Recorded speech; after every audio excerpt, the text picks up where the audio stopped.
Sur une série de 6 succès consécutifs, Oyonnax venait avec de l'ambition à Narbonne, ne serait-ce que pour tenter de conserver sa place de leader.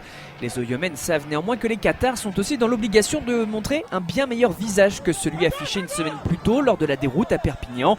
Sous la pluie et le vent, l'USO se montre pragmatique. Premier vrai temps fort, une séquence de pick and go devant la ligne et le premier essai depuis son arrivée dans l'un de Jamie Cunmore, tout en puissance du réalisme.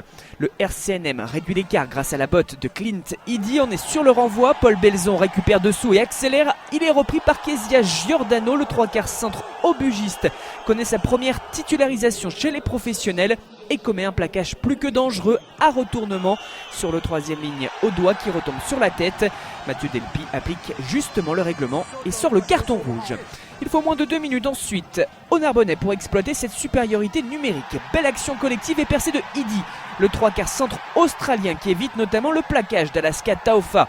Sa percée vient mourir à moins d'1 mètre de la ligne, mais les soutiens sont rapides. On retrouve de l'avancée.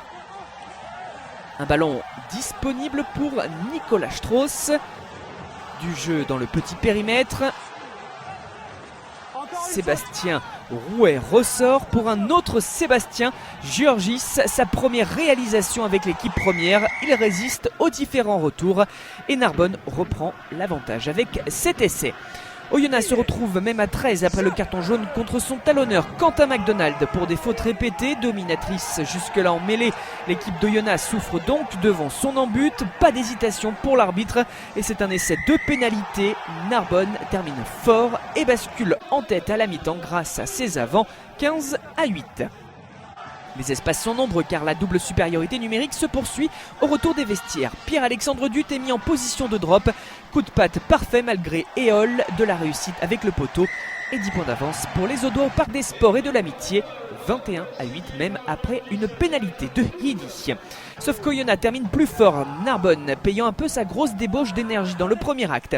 Encore du jeu près de la ligne avec une succession de départs au ras. Alaska Taufa s'est fait oublier sur le fermé et réduit l'écart, ce qui relance le suspense. Pour son retour dans le club où il a évolué 11 ans, Christopher Ruiz ne transforme pas, mais une pénalité de Jérémy Gondran permet à l'USO de recoller 21-16, score final. L'USO décroche donc le bonus défensif mais perd sa place de leader face à un RCNM joueur et séduisant.